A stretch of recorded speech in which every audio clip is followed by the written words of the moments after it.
This TikTok creator made a prestigious duck art contest go viral.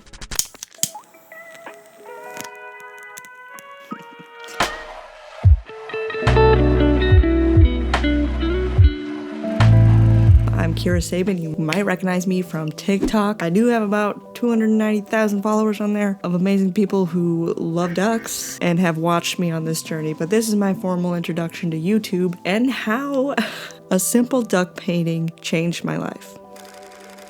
So if you don't know what the duck stamp is, you are like the rest of the population who had absolutely no idea what it was, even though I went to an art school and no one there knew either. I went to the Minneapolis College of Art and Design, and in 2019, I first learned about this mysterious duck competition where it's literally people paint the most realistic duck, beautiful duck that they can, and it's the only federally judged, government judged art competition in the US. And they pick a winner, and that winner's image is on the duck stamp, and the duck stamp is a requirement for people 16 and older to purchase if they want to hunt. So essentially, it is a hunting license that has a very beautiful picture on it, which is an amazing creation because it's the biggest wildlife conservation fundraiser in existence. It raises $40 million each year by selling 1.5 million stamps. Right now, it's raised about $1.1 billion for wildlife conservation. Yet the only people who know about it are those required to buy it, which are usually hunters or wildlife conservationists who know that it's a thing. It's $25. It is not postage stamp. Do not put this on your postage. It will not work. If you want to buy a sheet of them, it's going to be like $500, but typically people only buy like one, and they're collectible, and you may have seen them in your Goodwills. Although I have not been lucky enough to. I've found many state ones, but the federal ones are the bigger deals. Now, I'm not going to bore you too much with all the details of the competition. I myself find them fascinating, but know that other people probably don't. I will be making a very in-depth video later about everything that I know about the duck stamp, and it's a bit intimidating because it's going to be a lot of editing, a lot of me talking, but I can't wait to do it, and I hope you'll check that out. But I'm going to keep this simple and focus more about how my involvement of it has dramatically changed my life. Also, at the end of this video, I'll have a little bit of a special announcement. So if you want to stay tuned for that, I really appreciate it. So to start, I learned about the competition in 2019. I think I'm hot. I'm not gonna lie. I was like, I'm doing really well in college. I'm a good, realistic artist. I love painting animals. It's primarily what I do. This feels like the absolute perfect competition for me ever. And it's known as the $1 Million Duck. Once I learned this, I was like, you're joking. And technically speaking, when this first started, this competition, people who won it could literally earn over $1 million.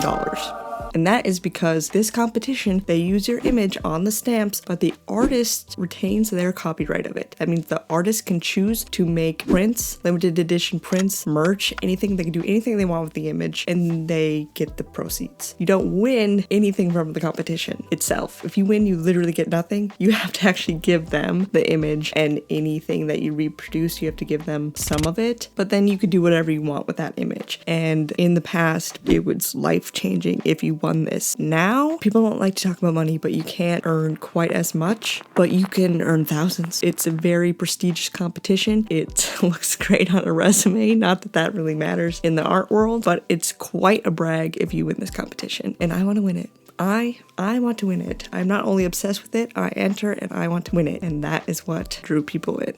So 2019, I enter and I do the worst you could possibly do. I flop so hard, and I was in college and I watched the competition while we were in this little print paper making studio with my then girlfriend, now wife, Graylee, and we just watched me get 0 out of 5 ins on the first round.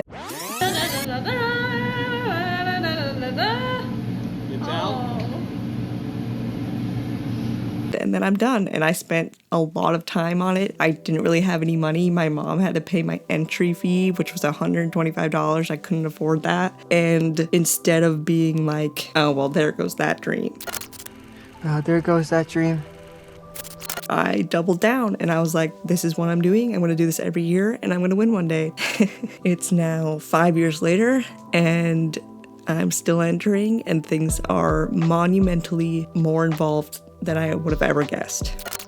Did you quit your job? Yes, I did. Happy. The next year, Hello, I'm Kira Fennell. I'm 21 and this is the second year I'm entering this competition. Setting the scene, Trump is president and he has somehow influenced the duck stamp, this thing that I love so much, and they make an altering rule that is supposed to last forever. And the requirement is that people have to include hunting references in their painting. Now, the painting is really small. The painting is 10 by 7. About this big, and to include hunting references is not only hard, it's going to be really repetitive, it's going to be really problematic in a lot of ways, just artistic ways, I mean. I was really disappointed about it, but I enter as well, correcting what I thought was bad about my first one, and again, I get 0 out of 5 ins on the first round, and I'm out. Oh, is it gonna get stuck? Oh, Ouch. You get out so quick, you devote a lot of time to this, and then you're out right away. I'll also be making a video in depth about each year that I entered. But the pivotal point in my duck stamp career was the following start of the year, where I have chosen Ross's goose as my duck. It's not a duck, I know it's a goose, but geese and ducks are in the same genetic family, so they count as well as swans. Swans, ducks, and geese are eligible for the duck stamp. And it's 2020. COVID has taken over the world, we all know. And I hop on TikTok like the rest of everyone else. And I'm an artist, and as an artist, you have to self-promote. You have to be a content creator if you want people to see what you're making. And since people at my literal art college did not know about this competition, I assumed the rest of the population didn't either. So I was like, hello, people of TikTok. I'm entering this really cool thing that helps the environment, and you probably don't know about it. And what if you watched me enter? Hey guys, I'm Kira. I'm an artist and one of my passions is the federal duck stamp competition. My realistic goal for next year is to at least get one in. This is what I'm going to paint if you want to watch along. Maybe if you stick around, you can watch me win. Oh my god. Elton. This man. I love you. I posted it kind of late at night. I noticed that it was doing better than any other video I had posted. I went to bed. It was probably at like 10,000 views. And I was like, wow, and it's going up really fast. Man, that's exciting. I go to bed and I wake up and I have 20,000 followers. And I thought, wow, my God, I've done it. I did exactly what I wanted. Have a video do really well and gain a ton of followers in the night. But it didn't stop at 20,000. It was at 500,000 views, and it didn't stop for a couple days, and it ended up being 2.6 million views, and I had about close to 100,000 followers in the span of a week. And as an artist, as literally anyone, you know how big that can be. Elton, don't bite me. If I don't let him in here, he'll just scratch at the door. I don't know which one is worse. I want him to just sit in the chair. I brought a chair in here for him. So there I am, little Midwesterner artist, having hundreds of thousands of people waiting to watch me paint a 10 by 7 inch painting of a duck, of a goose. Of Ross's goose. Obviously, I was thrilled. It's also a bit intimidating, and I wanted to do well. I wanted to do so well. I was so thrilled that people wanted to go on this journey with me, and I was also worried because this competition is supposed to be anonymous, and it was very taboo for anyone in the community to post their entry at all, anywhere beforehand. They keep it very secret, and I was worried that I was gonna break some rule, but it turns out I was only breaking an unspoken rule. And I did get a little pushback for that, but I thought this competition's dying out. Not really, but like each year sales go down. It's really only older white men who enter it. And here I am, queer, non-binary person whose demographic is not represented whatsoever in this very manly, hunterly competition. I want more people to know about it. I want it to prevail. I want it to be as popular as it was when it started. And I want to raise money for wildlife, for anyone who lives in the wetlands, which is a ton of animals. So I document my process. And this got the attention of the news. And I think the first news team, I don't know what to call them, news people, who wanted to talk to me was BuzzFeed. I was like, you're joking. BuzzFeed is here, wants to do a Zoom interview with me. And I said, hell yeah. very nice person who saw me on TikTok. I will, of course, do an interview with you. Looking back on it now, oh, it's so weird. Okay, so once BuzzFeed posts an article, other news outlets hear about it as well. I end up being on Carol 11, Fox 9, which are local to me. I'm in my home newspaper and my college newsletter. And then CBS Mornings wants to do an interview, wants to do a pre-recorded interview that will be featured. I don't know how news works, a video. And what I've learned about being on the news is that they are horrible at planning and you have to be ready whenever they are. Every time they ask me to be on the news, they say, can we film right now or tonight? And you're like, wow, golly, I was literally doing anything else right now and my house is a disaster. Could you do it perhaps tomorrow? And they're like, no, we're gonna air it tonight. We're gonna go film it in the afternoon and air it tonight. Could we come to your house? And you can't say no to the news. So I say sure, and we speed clean, and I do some horrible interviews. They're very funny. No, they're not. They're very, they're funny. They're awful. I don't do super well in front of a camera with other people. I gotta move my computer, it's screaming.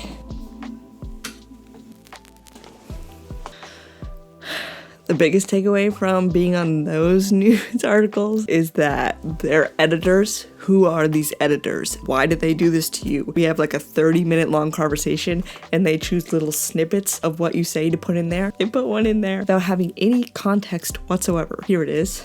And it's just me painting. Her latest video has more than 2 million views. I really like white animals. But it's what I really like white animals. As opposed to what? I really like white animals. What? This many views. I really like white animals. Cut. That was a great sentence. Who put that in there? Why would they do that? The context was why I chose Ross's goose as my subject. It's because I like painting white feathers, because at sunset they're reflected off the feathers, because white has a lot of colors in it, which, you know, that's a good, I really like white animals. So now people, my family makes that joke anytime they can, and I don't blame them. It's hilarious. It's awful, but it's news. But CBS wants to do a sit-down pre-recorded one, and they give me a day, and at least it's far out in advance, but they only had that one day, and at the time, I was dropping my little sister off at college in Washington, D.C. We had to drive there, and they say, can you do it this day? The day you're supposed to come back from D.C. driving? And we're like, how about the next day?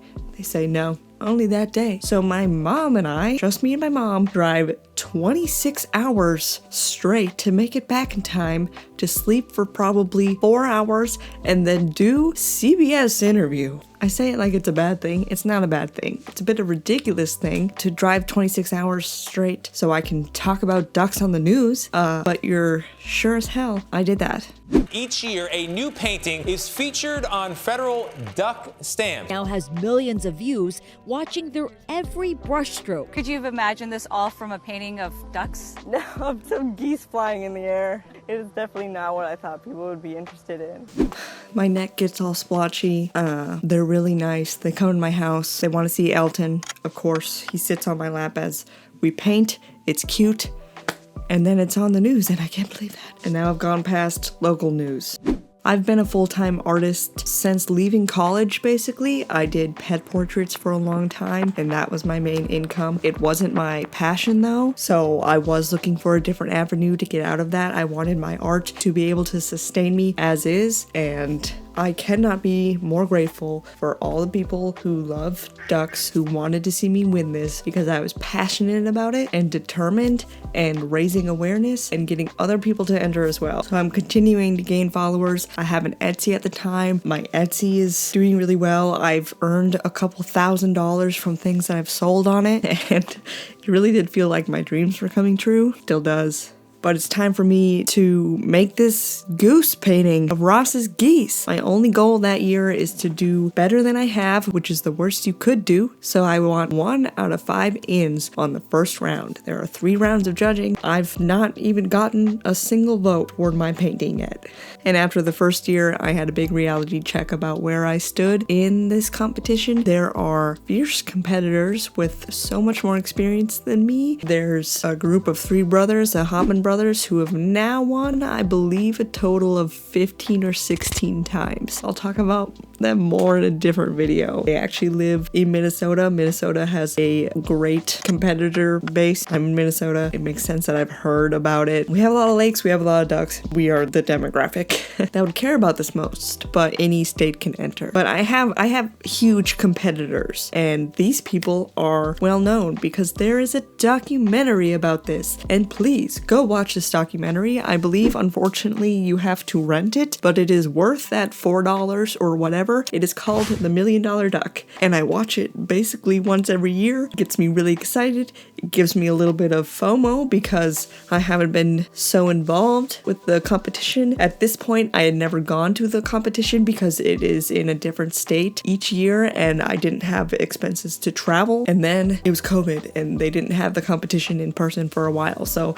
I was feeling very on the outside, like I didn't really belong in the group of people who were entering the competition. I was drawing a lot of attention to it, which fell on the weird, should you show your painting before the judging or not? I was just feeling kind of like there was a spotlight on me and I didn't know if I was doing things right. But I now today have a good relationship with the people who run. If I was doing something wrong, they would tell me or they would disqualify me, and I have not been disqualified. But Ross's goose, I paint it, I enter it. There's a spike in people who are watching the competition, and I get one in. I get one in. Oh, I'm so nervous. Go, Kira's Ross's goose. Can't bear it. Can't look at the TV. Come on, Dixie.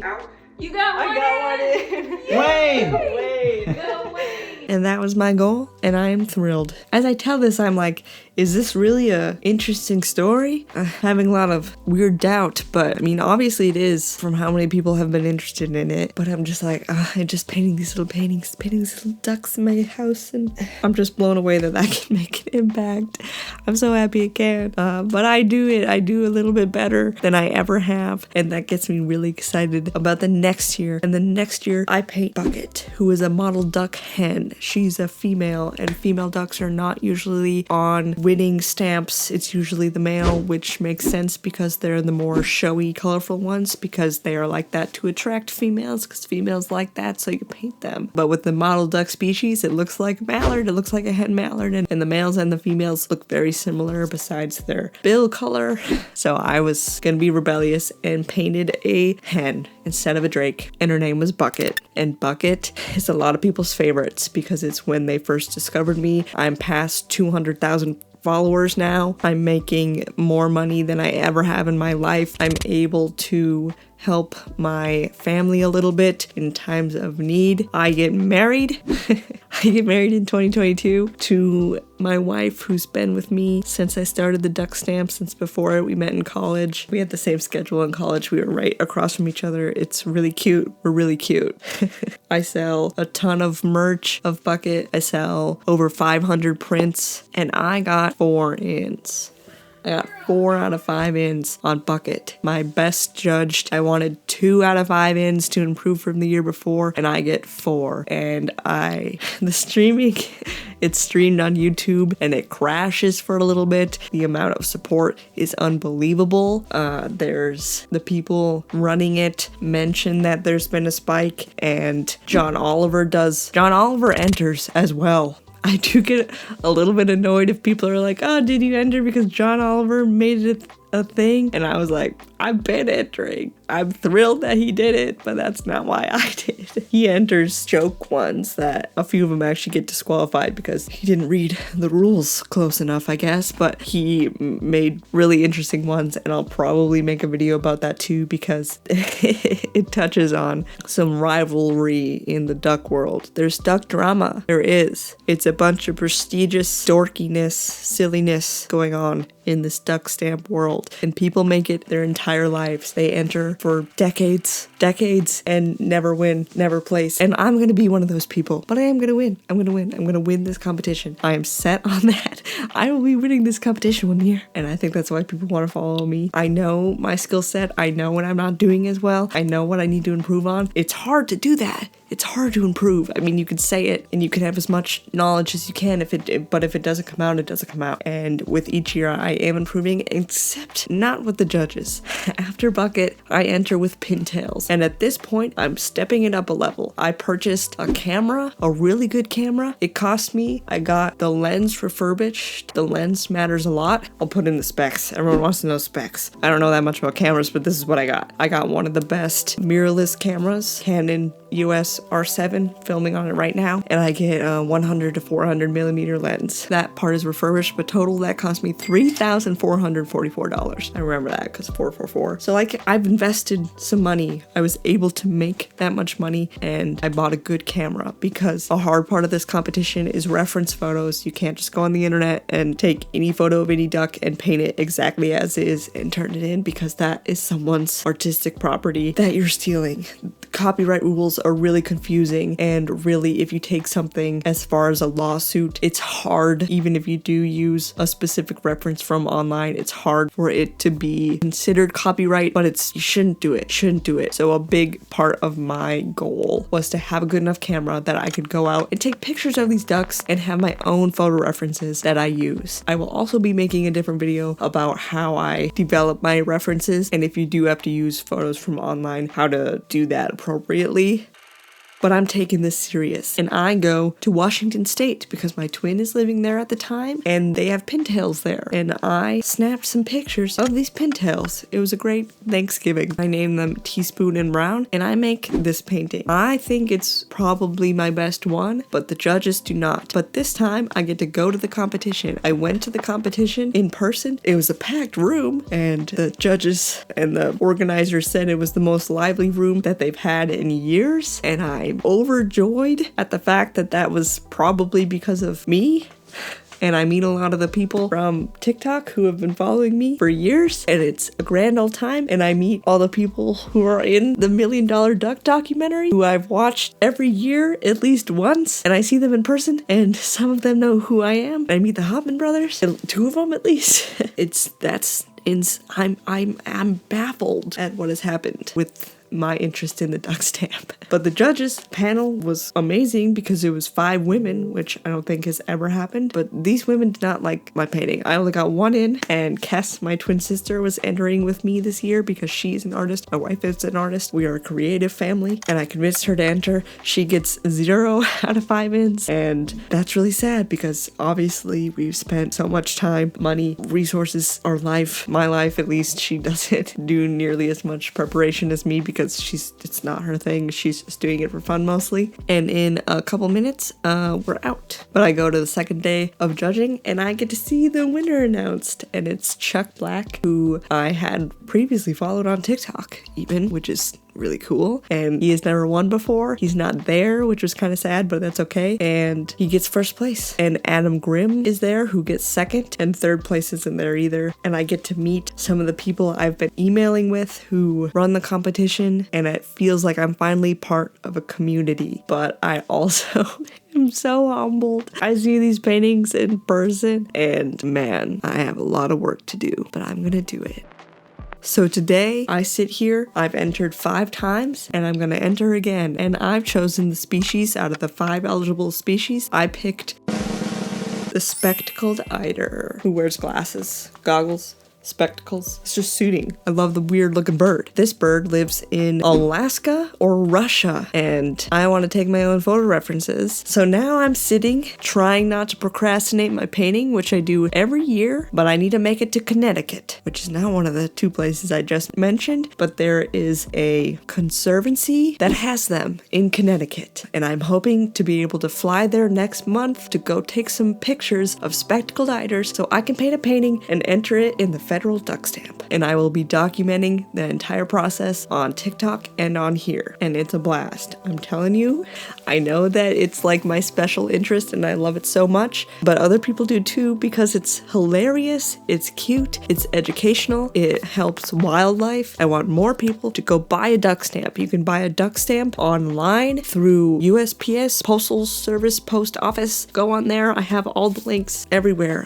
I have so many links. I will link things in the bio. In my bio, I collect duck stamps now. There are a clue. There's so much information. I'm entirely obsessed. Audubon Society. I just can't believe that. Audubon Society did an interview with me and my twin sister. There's an article, and we gotta do a live with them. And I'm like, who am I to be this person? Imposter syndrome at its best, but I will suppress my social anxiety and do everything I can to pursue this dream of mine and to make it a dream of other people. I want younger people and more diverse people to enter this competition. And there is also a junior duck stamp competition, which is also federally judged, and it's people who are 18 or under. Kids enter this competition. Lots of people do it in school. They remember it growing up. They were forced to enter it. I was not one of those people. I wish I had known about this sooner. 2019, or I was 19 or 20. I wish I had been doing it for a lot longer because I would be much more practiced, but it's a whole lot of fun. So, things that I've admired, Audubon and Ducks Unlimited, they know who I am. I've done an article and I've been interviewed by Ducks Unlimited. I did a podcast with Ducks Unlimited with Adam Grimm, who got second place last year. I talked to him for like an hour. I just don't know what my life is. I'm a duck artist, among other things. I'm also a writer. I've written a book I published when I was 18. I'm going to continue to write a book every decade, probably. I want to write a movie one day, and I make movie content on this app as well, and it really does feel like just the beginning for me, and I'm gonna win the duck stamp. It's up to you if you want to watch me do it. I'll be entering the Minnesota pheasant competition. I want to do state competitions as well, but my heart has always been set on the federal. In 1 to 2 weeks, the special announcement, I am sorry, I can't actually say what it is yet because I have to keep it a secret, but I will be traveling and documenting the traveling to participate in something that I will hopefully be able to get an insider look at how it works. I want to interview someone if possible and hopefully make you just as excited about this thing as I am. So click all the buttons, tell me what you think. Let me know if you've ever entered the duck stamp, if you knew what it was, if you remember doing it as a child, and I will see you soon.